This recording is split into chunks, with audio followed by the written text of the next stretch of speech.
Welcome to my YouTube channel. Part 2 of Shaadi by mistake. Rudra Saraiya को अपने गोद में उठाकर मेंशन के अंदर लाता है। सरैया उसे बार बार बोल रही थी कि उसे जाने दे, पर रुद्र पर कोई असर नहीं हो रहा था। रुद्र एक लिफ्ट के पास आता है। लिफ्ट अपने आप खुल जाती है। रुद्र फिर लिफ्ट के अंदर जाता है और एक बटन दबाता है। लिफ्ट थोड़ी देर के बाद रुक जाती है और लिफ्ट का दरवाजा खुलता है। रुद्र फिर सरैया को लिफ्ट से बाहर लाता है। सरैया अपने चारों तरफ देख रही थी। वहाँ का माहौल देखकर ऐसा लग रहा था जैसे वो किसी हॉस्पिटल में आ गई है। सरैया ये सब हैरानी से देख रही थी।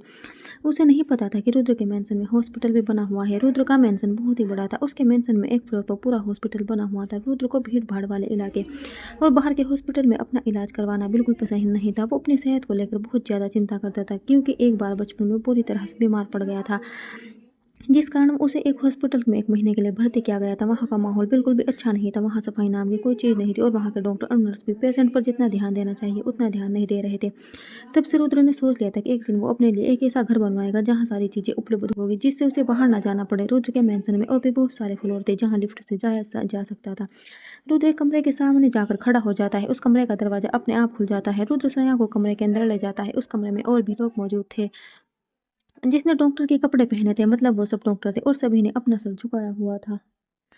रुद्र सर डॉक्टर की तरफ देखते हुए बोलता है, यहाँ जितने भी मेल डॉक्टर हैं सब बाहर जाओ, यहाँ सिर्फ फीमेल डॉक्टर ही रहेगी। रुद्र का आदेश सुनकर मेल डॉक्टर फौरन कमरे से बाहर चले जाते हैं। वहाँ फीमेल डॉक्टर ही थे। सराय ये सब हैरानी से देख रही थी। रुद्र फिर फीमेल डॉक्टर की तरफ देखकर बोलता है, इसे अच्छे से चेक करो और मुझे बताओ ये शारीरिक रूप से ठीक है या नहीं, इसे कोई बीमारी तो नहीं है ना। सराय रुद्र की बात सुनकर उससे बोलती है, क्या ये आप क्या बोल रहे हैं? मुझे कोई बीमारी नहीं है, मैं बिल्कुल ठीक हूँ। रुद्र उसे आंख दिखाकर बोलता है, तुम चुप रहो, तुम क्या ज़्यादा जानती हो इन डॉक्टर से? तुम्हें हर महीने अपना चेकअप करवाना होगा, तुम्हें कोई भी बीमारी नहीं होनी चाहिए कभी। सरैया बोलती है, पर मैं बोल रही हूँ ना, मैं बिल्कुल ठीक हूँ, मुझे कुछ नहीं हुआ। रुद्र बोलता है, तुम ठीक हो या नहीं ये वो डॉक्टर बताएगी, मैं नहीं चाहता कि जब तुम्हारे करीब हूँ तो तुम किसी भी तरह की बीमारी का बहाना करो। सरैया उसकी ये बात सुनकर खामोश हो जाती है। वो फिर फीमेल डॉक्टर की तरफ देखती है। वो सब सर झुकाकर खड़ी थी। सरैया धीरे से गुस्से में बोलती है, कितना बेशर्म है, इसे बिल्कुल भी शर्म नहीं है कि इसके सामने क्या बात करनी चाहिए। ये मेरा चेकअप इसलिए करवा रहा है ताकि जब मेरे साथ रहे तो मैं कोई बहाना ना कर सकूँ। छी, कैसा इंसान है ये। सरैया ये सब सोच रही थी, तब एक डॉक्टर उसके पास आकर बोलती है, मैडम अपने कपड़े उतारिए। सरैया पूछती है, क्या मैं अपने कपड़े क्यों उतारूं? डॉक्टर बोलते हैं, मैडम आपकी बॉडी का फुल चेकअप करना पड़ेगा, इसलिए कपड़े उतारने पड़ेंगे। सरैया फिर रुद्र की तरफ देखती है जो वहीं हाथ बांधे खड़ा था। सरैया उससे बोलती है, प्लीज़ आप बाहर जाइए। रुद्र बोलता है, मैं क्यों बाहर जाऊँ, मैं यहीं खड़ा रहूँगा। सरैया बोलती है, अगर आप यहाँ रहेंगे तो मैं अपना चेकअप नहीं करवाऊंगी। रुद्र उसकी बात सुनकर गुस्से में बोलता है, तुम मुझे धमकी दे रही हो? मैं रुद्र प्रताप सिंह हूँ, लोग मेरी कही हुई सारी बात मानते और मैं जो चाहता हूँ वो करता हूँ, और वैसे भी मुझसे कैसी शर्म, तुम मेरी पत्नी हो, चलो उतारो कपड़े। सरैया अपने कपड़े को टाइट पकड़ते हुए कहती है, नहीं, मैं आपके सामने कपड़े नहीं उतारूंगी, और अगर आपने मेरे साथ कोई भी ज़बरदस्ती की ना तो एक बार अपने बारे में सोच लीजिएगा। बहुत बड़े हैं ना आप, रुद्र प्रताप सिंह। इस पूरे शहर के लोग आपको राजा की तरह मानते हैं। वो लोग क्या सोचेंगे आपके बारे में? अगर आप मेरी फर्जी के बिना मेरे साथ कुछ भी गलत करेंगे तो मेरी नज़र में आपकी वो इज्जत है वो भी खो देंगे। रुद्र सरैया की ऐसी बात सुनकर हैरान हो रहा था। आज से पहले किसी ने भी उसके सामने इस तरीके से बात करने की हिम्मत तक नहीं की थी। लोग तो रुद्र के सामने नजर भिलाने से भी डरते थे, पर आज सरैया ने बिना किसी डर के उसके सामने इस अपनी बात रख दी। वहीं उस कमरे में मौजूद डॉक्टर भी ये सब सुनकर हैरान हो रही थी। वो सभी रुद्र की तरफ देखने लगती है। रुद्र एक नज़र गुस्से में उन सब की तरफ देखता है। वो सब जल्दी से अपनी नज़रें झुका लेती है। रुद्र फिर बिना कुछ बोले कमरे के बाहर आ जाता है। सरैया उसके जाने के बाद राहत की सांस लेती है। थोड़ी देर बाद वो कमरे से बाहर आती है। रुद्र कमरे के बाहर ही खड़ा था। वो फिर उसका हाथ पकड़कर उसे वापस लिफ्ट की तरफ ले जाता है। दोनों अंदर जाते हैं। सरैया कुछ बोल नहीं रही थी। लिफ्ट टॉप फ्लोर पर रुकती है और लिफ्ट का दरवाजा खुल जाता है। रुद्र सरैया का हाथ पकड़कर एक कमरे के दरवाजे के बाहर आकर रुक जाता है और पासवर्ड टाइप करता है। पासवर्ड टाइप करने के बाद उस कमरे का दरवाजा खुल जाता है। सरैया रुद्र के साथ अंदर जाती है। वो कमरा बहुत ही बड़ा और खूबसूरत था। उस कमरे की बालकनी से पूरा शहर दिखता था। कमरे में एक बड़ा सा बेड लगा हुआ था और बेड के दीवार पर रुद्र की बड़ी तस्वीर लगी हुई थी। वो क्या तस्वीर में चेयर पर उस तस्वीर में चेयर पर बैठा किसी राजा की तरह लग रहा था। सरैया ये सब ध्यान से देख रही थी। रुद्र उसे फिर बाथरूम के अंदर ले जाता है। वो बाथरूम भी बहुत बड़ा था। रुद्र के अंदर जाते ही बाथरूम का नल अपने आप ऑन हो जाता है और पानी बाथटब में भरने लगता है। वो सब ऑटोमेटिक सिस्टम से बनाया गया था। रुद्र सरैया से बोलता है, जाओ बाथटब के अंदर जाओ और खुद को अच्छे से साफ करो। सरैया उसकी बात सुनकर हैरानी से बोलती है, क्या पर क्यों? रुद्र बोलता है, क्योंकि मैं नहीं चाहता कि जब मैं तुम्हारे करीब आऊँ तो मेरे अलावा तुम्हारे सिर पर किसी और की छून मौजूद हो, और अभी थोड़ी देर पहले इतने सारे डॉक्टर तुम्हें छू रहे थे, इसलिए इससे अच्छे अच्छे से खुद को साफ करो समझे। सरैया बोलती है, ये आप क्या बोल रहे हैं, आप समझते भी हैं। रुद्र बोलता है, तुम्हें तैरना आता है। सरैया उसका बेतुका सवाल सुनकर उसे बोलती है, नहीं। पर क्यों? रुद्र बोलता है, क्योंकि मेरे कमरे में एक स्विमिंग पूल है भी मौजूद है। अगर तुमने मेरी बात नहीं मानी और सवाल करना बंद नहीं किया तो मैं तुम्हें उठाकर स्विमिंग पूल में फेंक दूंगा। इसलिए मेरी बात सुनो और खुद को साफ करो। इतना बोलकर वो बाथरूम के बाहर आ जाता है। सरैया उसे बस देखते ही रह जाती है। सरैया गुस्से में बोलती है, कहाँ फंस गई मैं यार, कैसे निकलूंगी यहाँ से? जहाँ भी जाऊंगी मुझे ये पकड़ लेगा, पता नहीं क्या होगा। अब ये तो पूरा पागल है, मुझे घर जाना है, मुझे नहीं रहना यहाँ। सरैया को फिर याद आता है कि उसका मोबाइल सूटकेस के अंदर ही रह गया है। माँ मुझे कॉल कर रही होगी, मुझे माँ से बात करनी पड़ेगी। आज तो मैंने दिन भर माँ को कॉल ही नहीं किया, पर ये डेविल क्या मुझे ये बात करने देगा माँ से? वो फिर से ये सोचकर वहीं बैठ जाती है। 10 मिनट के बाद बाथरूम का दरवाजा जोर जोर से खटखटाने लगता है। सरैया उसकी आवाज़ सुनकर तुरंत खड़ी हो जाती है और धीरे से बोलती है, क्या हुआ? तुमने खुद को ठीक से साफ किया या नहीं? कितना टाइम लगता है तुम्हें नहाने में? अगर तुमसे नहीं हो रहा तो मैं अंदर आ जाऊंगा, उसके बाद तुम मुझे रोक नहीं पाओगी। आ रही हूँ ना, टाइम लगता है बस 5 मिनट। रुद्र फिर कुछ नहीं बोलता और वहां से चला जाता है। 5 मिनट के बाद सरिया कमरे के अंदर आती है, पर रुद्र उसे कमरे में नहीं दिखता। सरिया की नजर फिर स्विमिंग पूल की तरफ जाती है। उसके कमरे से ही लगकर एक बड़ा सा स्विमिंग पूल था जिसमें रुद्र स्विमिंग कर रहा था। वो उस समय बहुत ही हैंडसम और ड्रेसिंग लग रहा था। सरैया पहली बार उसे देख रही थी। उसके सिक्स पैक एब्स काफी अट्रैक्टिव थे। सरैया से तो उसे देखते ही रह जाती थी। रुद्र को भी एहसास होता है कि सरैया उसे देख रही है। उसके छोटों पर एक तिरछी मुस्कान आ जाती है। वो अपना स्विमिंग कंटिन्यू रखता है। सरैया उसे देखते हुए धीरे से बोलती है, दिखने में कितना हैंडसम है, पर ये एक नंबर का डेविल है। वो अपना सर झटक देती है और कमरे में आकर अपना सूटकेस खोजने लगती है, पर उसे सूटकेस कहीं नहीं दिख रहा था। बस बस से इसने मेरा सूटकेस निकलवाया था नहीं, ये बोलकर वो फिर से अपने कमरे में इधर उधर देखने लगती है। तभी पीछे से रुद्र उसे आवाज़ लगाता है, क्या खोज रही हो? रुद्र की आवाज़ सुनकर सरैया जम से जाती है और फिर पलटकर उसकी तरफ देखती है। रुद्र फिर एक टॉवल में था और सरैया उसके सामने बाथरूम में खड़ी थी। उसके बाल गिले थे, उसे बहुत शर्म आ रही थी। रुद्र अपने कदम धीमे धीमे उसकी तरफ बढ़ाने लगता है। सरैया ये देखकर अपने कदम पीछे की तरफ करने लगती है। सरैया पीछे दीवार से लगकर रुक जाती है। रुद्र उसके बहुत करीब आ चुका था, इतना कि सरैया को उसकी सांसें खुद पर महसूस होने लगी थी। सरैया अपनी नजरें झुकाए हुए खड़ी थी। उसे बहुत घबराहट हो रही थी कि पता नहीं रुद्र उसके साथ क्या करेगा। रुद्र उसके चेहरे को ही देखे जा रहा था। वो फिर धीरे से बोलता है, तुम बहुत खूबसूरत हो, मैंने आज तक तुम्हारी जैसी खूबसूरत लड़की नहीं देखी। जब माँ ने तुम्हारा घूंघट पहली बार उठाया था तब मैं तुम्हें देखते रही रह गया था। मैं कभी किसी लड़की को नहीं देखता था, पर पता नहीं क्यों तुम्हें देखकर तुम पर से नजरें हटाने का मन ही नहीं करता। बस मन करता है तुम्हें ऐसे ही देखता रहूं। सरैया उसकी बात का कोई जवाब नहीं देती और ना ही वो उसकी तरफ देख रही थी। रुद्र फिर उसके बालों को सूंघते हुए बोलता है, यू स्मेल सो गुड, तुम मुझे अपनी तरफ खींच रही हो तो तुम रेडी हो? इतना बोलकर वो उसके दोनों कंधों पर अपना हाथ रख देता है। सरैया उसकी बात सुनकर उसका हाथ अपने कंधे से हटा देती है और दूसरी तरफ हटते हुए बोलती है, रेडी होने से क्या मतलब है आपका? किस लिए रेडी होना है मुझे?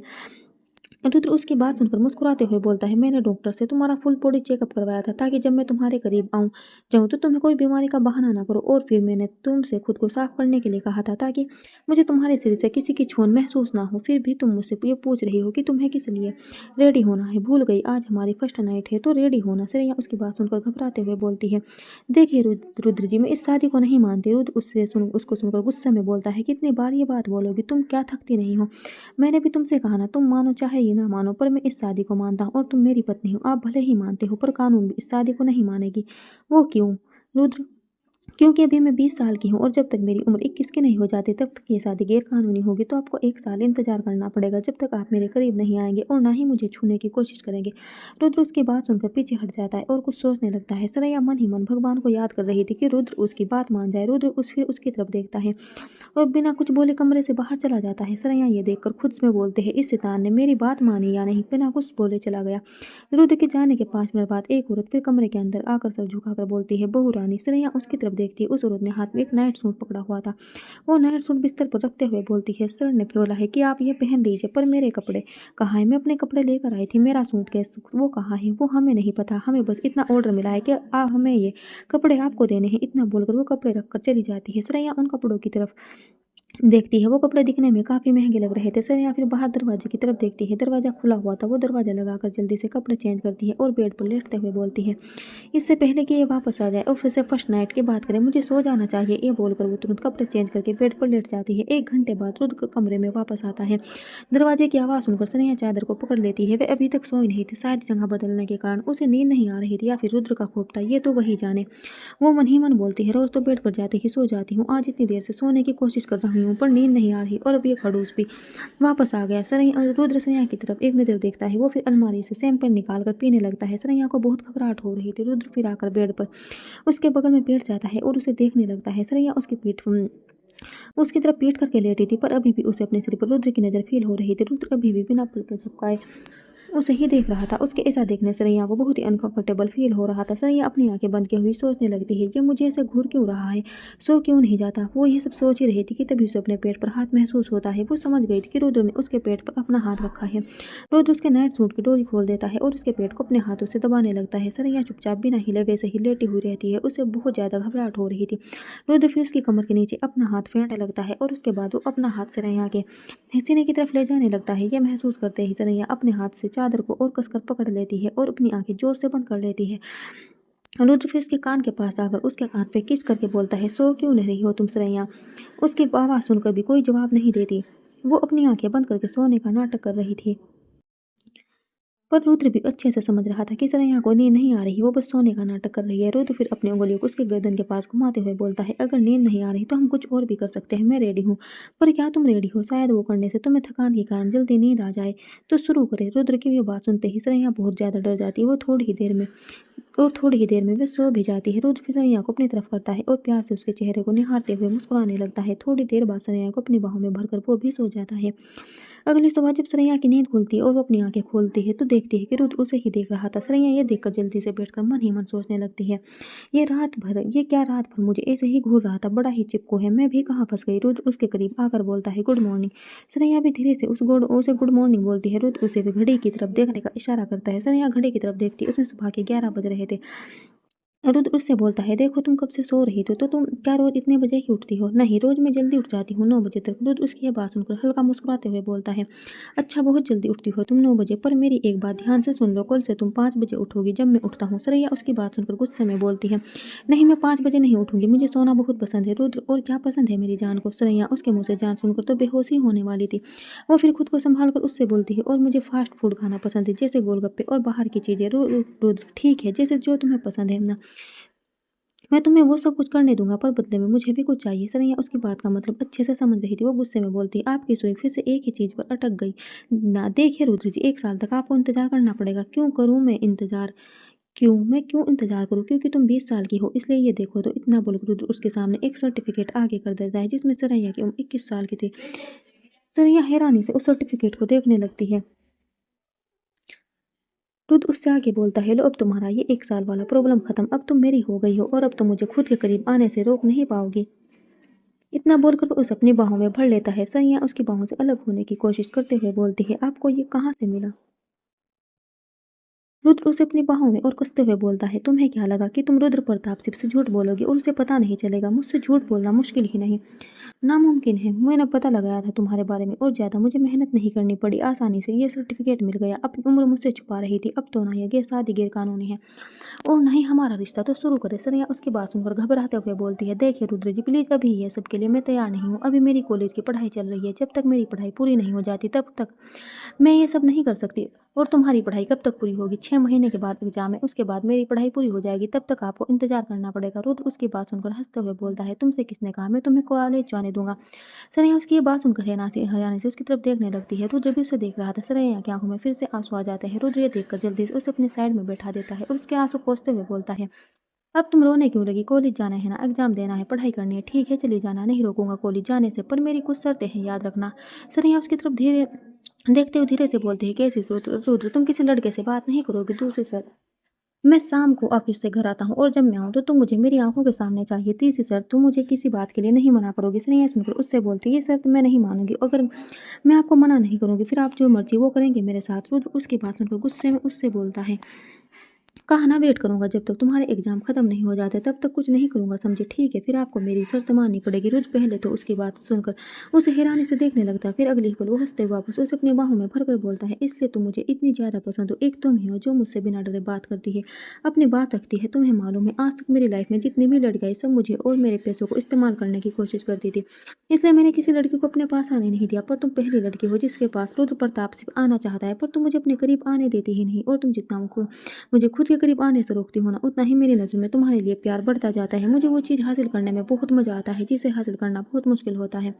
अच्छा चलो बताओ तुम्हारी क्या शर्तें हैं सरैया? मेरी शर्त ये है कि आप मेरी मर्ज़ी के बिना मेरे साथ कुछ नहीं करेंगे। दूसरी शर्त, आप मुझे कभी भी कैद करके नहीं रखेंगे। मैं अपनी मर्ज़ी से बाहर जा सकती हूँ। ठीक है, मैं तुम्हारी ये दोनों शर्त मानने के लिए तैयार हूँ। पर तुम भागने की कोशिश मत करना और ना ही मुझसे दूर जाने की कोशिश करना। सरैया उसकी इस बात को कोई जवाब नहीं देती। क्या हुआ? क्या सोच रही हो? मेरा सूटकेस कहाँ है? उसमें मेरा मोबाइल था और मेरे कपड़े भी थे। तुम अपने सूटकेस के बारे में भूल जाओ। उसमें जो कपड़े थे वे तुम्हारे पहनने लायक नहीं थे। और तुम अब रुद्र प्रताप की पत्नी हो तो तुम्हारे कपड़े भी उसी हिसाब से होने चाहिए। इतना बोलकर वो खड़ा हो जाता है और उसका हाथ पकड़कर कमरे के बाहर ले जाता है। सरैया उसे ही देख रही थी। रुद्र उसे लिफ्ट से नीचे फ्लोर पर ले जाता है और एक कमरे के अंदर ले जाता है। सरैया जब कमरे के अंदर जाती है तो अंदर का नजारा देखकर चौंक जाती है। वहाँ अंदर मिनी मॉल जैसा बना था जहाँ पर एक स्टाइल के कपड़े लगे हुए थे। सबके सब ब्रांडेड और स्टाइलिश थे। वहाँ सब कपड़ों में मैचिंग सैंडल, जूते और मेकअप का सामान भी मौजूद था। वहाँ ज्वेलरी भी मौजूद थी और वहाँ कुछ के स्टाफ सर झुकाकर खड़ी थी। रुद्र सरैया से बोलता है, अब तुम्हें जो कपड़े पहनने हैं तुम यहाँ से डिसाइड कर लेना और वही पहन लेना। सरैया उन कपड़ों को वही देख रही थी। उसने ऐसे कपड़े पहली बार देखे थे। वो फिर रुद्र से बोलती है, मेरा मोबाइल कहाँ है? मैंने कल से घर फोन नहीं किया। मेरी मम्मी परेशान हो रही होगी। रुद्र उसकी तरफ एक महंगा मोबाइल बढ़ा देता है और उससे बोलता है, ये लो। सरैया मोबाइल देकर गुस्से में बोलती है, आपने मेरा मोबाइल भी चेंज कर दिया। मुझे सबके नंबर याद नहीं है। डोंट वरी, सिम मैंने पुराना वाला ही लगाया है। तुम अपने घर पर बात कर लेना और अब जाओ तैयार हो जाओ, लंच के लिए हम बाहर जा रहे हैं। इतना बोलकर रुद्र वहां से चला जाता है। एक लड़की फिर सरैया के पास आकर उससे बोलती है, बहू रानी आज आप कौन सी ड्रेस पहनना चाहेगी? सर ने कहा है जो ड्रेस आप एक बार पहन लेगी उसे फिर दोबारा नहीं पहन सकती। सरैया उसकी बात सुनकर उसे हैरानी से देखने लगती है। सरैया उस स्टाफ गर्ल की बात सुनकर हैरानी से बोलती है, क्या कहा? मैं जो एक बार पहन लूंगी उसे दोबारा नहीं पहन सकती? ये क्या बात हुई स्टाफ गर्ल? ऐसा सर का ऑर्डर है बहू रानी और सर का ऑर्डर आप मना नहीं कर सकती। सरैया उसकी बात सुनकर गुस्से में उसकी तरफ देखती है। इससे ज्यादा वो कुछ भी कर नहीं सकती। स्टाफ गर्ल एक ड्रेस, उससे मैचिंग ज्वेलरी और उससे मैचिंग सैंडल निकालकर उसको दिखाते हुए बोलती है, आप ये पहन लीजिए। वैसे तो आप बहुत खूबसूरत है, आप जो भी पहनेगी अच्छा ही लगेगा। पर आज आप इस ड्रेस से शुरुआत कीजिए। सरैया उससे बोलती, आप इसे मेरे कमरे में रखवा दीजिए, मैं ये पहन लूंगी। वो स्टाफ गर्ल अपना सर झुकाकर हाँ में हिला देती है। सरैया फिर अपने कमरे की तरफ चली जाती है। थोड़ी देर बाद वो रेडी होकर नीचे आती है। तभी उसकी नज़र रुद्र पर पड़ती है। रुद्र ने भी बहुत ही महंगा सा टैक्सीडो सूट पहना हुआ था और मोबाइल में किसी से बात कर रहा था। सरैया उसे देखते हुए बोलती है, दिखने में तो बहुत हैंडसम है पर एक नंबर का खड़ूस और सड़ू है। रुद्र फिर कॉल कट कर सरैया के पास आता है और उसे ऊपर से नीचे देखता है। सरैया ने बहुत ही क्लासी सा गाउन पहना हुआ था जिसमें बहुत खूबसूरत लग रही थी। रुद्र उसके गाल पर किस कर लेता है। सरैया देख अपने उस गाल पर अपना हाथ रख लेती है। रुद्र बहुत खूबसूरत लग रही हो, चले अब इतना बोलकर वो अपना हाथ आगे बढ़ा देता है। सरैया, पर जाना कहाँ है? रुद्र, वो मेरे दोस्त बाहर से आए हैं, विदेश में रहते हैं। वो हमारी शादी में नहीं आ पाए थे। वो सब तुमसे मिलना चाहते हैं इसलिए उन्होंने आज हमें बुलाया है। तुम्हें अपने दोस्तों से मिलवाने जा रहा हूँ। सरैया उसकी बात सुनकर उसके हाथ पर अपना हाथ रख देती है। दोनों फिर बाहर आते हैं। ड्राइवर जल्दी से कार का पिछला गेट खोल देता है। रुद्र और सरैया अंदर बैठ जाते हैं। ड्राइवर फिर कार को एक होटल की तरफ मोड़ देता है। थोड़ी ही देर में कार एक आलीशान होटल के बाहर आकर रुकती है। वो होटल दिखने में बहुत ही बड़ा और लग्जरियस था। वहाँ सिर्फ अमीर लोग ही आ सकते थे। रुद्र बाहर आकर सरैया को भी बाहर निकालता है। दोनों फिर अंदर जाते हैं। रुद्र सरैया की कमर पर अपना हाथ रखकर उसे अपने करीब खींच लेता है। होटल के अंदर मौजूद मैनेजर और स्टाफ रुद्र को देखकर तुरंत अपना सर झुका लेते हैं। सरैया उन लोगों को देखकर एक नज़र रुद्र की तरफ देखती है। रुद्र सामने की तरफ देख रहा था और फुल एटीट्यूड के साथ चल रहा था। रुद्र का रुतबा ही ऐसा था कि कोई भी उसे देखकर अपनी नज़रें झुका लेता था और ये बात सरैया को भी पता चल रही थी। रुद्र फिर एक दरवाजे के सामने आकर रुक जाता है। होटल का स्टाफ उस दरवाजे को खोल देता है। रुद्र और सरैया अंदर आते हैं जाते हैं। अंदर बहुत ही बड़ा हॉल था। हॉल में रुद्र के सारे दोस्त मौजूद थे और उन सबके हाथ में ड्रिंक का गिलास था। वो सभी रुद्र के ही आने का वेट कर रहे थे। रुद्र सरैया के साथ अंदर जाता है। सभी रुद्र को देखकर अपना अपना गिलास ऊपर की उठाकर बोलते हैं, वेलकम वेलकम। रुद्र उन सबको देखकर मुस्कुरा देता है। उसने अभी भी सरैया के कमर पर अपना हाथ डाला हुआ था। सरैया उन सबको देखकर रुद्र का हाथ अपने कमर से हटाने की कोशिश करने लगती है। रुद्र एक नज़र उसकी तरफ देखता है और धीरे से बोलता है, चुपचाप से खड़ी रहो समझी। सरैया फिर खामोश हो जाती है। रुद्र सरैया को अपने सारे दोस्तों से मिलवाने लगता है। सरैया उन सबसे मुस्कुराकर मिल रही थी। रुद्र का एक दोस्त विनय उससे मिलता है। भाभी जी आप बहुत खूबसूरत है, आपकी कोई बहन है क्या? सरैया, मतलब विनय, अब आप खूबसूरत हो आपकी बहन भी आपकी तरह खूबसूरत होगी और मेरे घर वाले मेरे लिए भी लड़की देख रहे हैं तो मैंने सोचा कि अगर आपकी कोई बहन है तो उससे अपने रिश्ते की बात आगे बढ़ाई। सरैया उसकी ये बात सुनकर नाराजगी के साथ बोली, मेरी बहन नहीं है विनय, कोई बात नहीं। तभी रुद्र का एक और अमीर दोस्त अमित समीर सरैया के पास आकर बोलता है, हेलो सरैया, मेरा नाम समीर है, मैं रुद्र का बेस्ट फ्रेंड हूँ। सरैया उसे हाथ जोड़कर नमस्ते बोलती है। समीर ये देखकर हंसते हुए बोलता है, नमस्ते कौन करता है, ये ओल्ड फैशन है, आजकल तो लोग गले मिलते हैं। सरैया इससे पहले उसे मना करती तब तक समीर उसके गले से लग जाता है। रुद्र जो अपने बाकी दोस्तों से बात कर रहा था वो समीर को जब सरैया के गले लगते हुए देखता है तो उसे बहुत गुस्सा आता है पर वो उस समय कुछ नहीं बोलता। थोड़ी देर लंच करने के बाद रुद्र और सरैया सबको बाय बोलकर वापस मेंशन आ जाते हैं। रुद्र अभी भी बहुत गुस्से में था। वो सरैया का हाथ पकड़कर उसे कमरे में ले जाता है और कमरे का दरवाजा बंद करके गुस्से में बोलता है, अपने कपड़े चेंज करके आओ अभी। पर अचानक से क्या हुआ? रुद्र अपने दाँत पीसते हुए बोलता है, तुमने अगर 2 मिनट में अपने कपड़े चेंज किए हैं ना, तो तुम्हारे कपड़े अपने तरीके से खोल दूँगा। सरैया उसकी धमकी सुनकर घबरा जाती है और तुरंत अपने कपड़े चेंज करके आती है। रुद्र फिर उसका वो गाउन जो वो पहनकर उसके साथ बाहर गई थी, उसमें आग लगा देता है। सरैया देखकर उसे बोलती है, ये आपने क्या किया? इस कपड़े को जला क्यों दिया? रुद्र इसकी बात का कोई जवाब नहीं देता और उसका हाथ पकड़कर उसे बाथरूम के अंदर ले जाता है और फिर शावर ऑन करके उसके दोनों तरफ अपने हाथ रखकर उसकी आंखों में गुस्से से देखने लगता है। सरैया भी उसकी आंखों में देख रही थी। सरैया को रुद्र की आंखों में गुस्सा साफ नजर आ रहा था। सरैया फिर अपनी पलकें झुका लेती है। रुद्र गुस्से में बोलता है, कोई तुम्हें छुए ये मुझसे बर्दाश्त नहीं है। फिर तो उस कमीने ने तुम्हें गला लगा लिया था, तो ये मैं कैसे बर्दाश्त कर सकता था? इसलिए मैंने तुम्हारा वो ड्रेस जला दिया। चलो अब खुद को साफ करो। सरैया, पर इसमें मेरी क्या गलती है? मैंने तो नहीं कहा था उससे कि मुझे गले लगाए, तभी तो तुम्हें सजा नहीं दे रहा हूँ, सिर्फ ड्रेस को जलाया है। क्योंकि अगर मैंने देख लिया ना कि तुमने किसी आदमी को खुद से गला लगाया, तो फिर सजा तुम्हें दूंगा। सरैया उसकी बात सुनकर उसे देखने लगती है।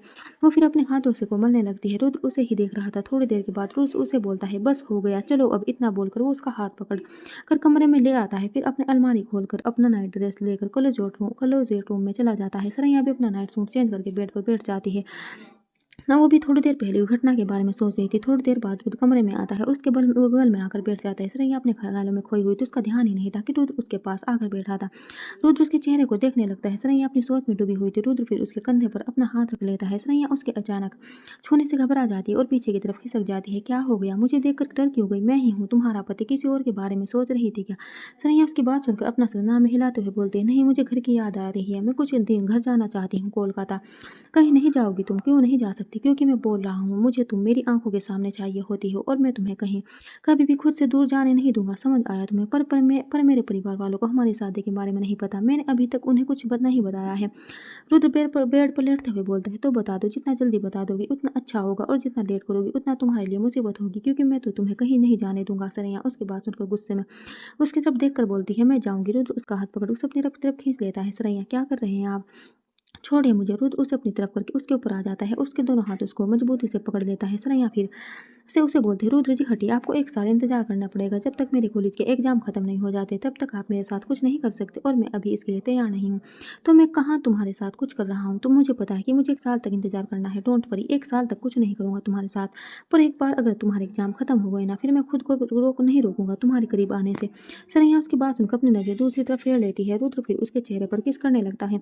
सरैया ये देखकर उससे बोलती है, रुद्र हटिए, सिर्फ किस कर रहा हूँ, उसके अलावा कुछ नहीं करूंगा और तुम मुझे किस करने से नहीं रोक सकती। सरैया उसकी बात सुनकर कोई जवाब नहीं देती। थोड़ी देर के बाद रुद्र उसे अपनी बाहों में भरकर सुकून से सो जाता है। अगली सुबह रुद्र की सुबह नींद खुलती है। उसे सुबह जल्दी उठने की आदत थी। वो अपने बगल में सो रही सरैया को देखता है, जो उसकी बाहों में सुकून से सो रही थी।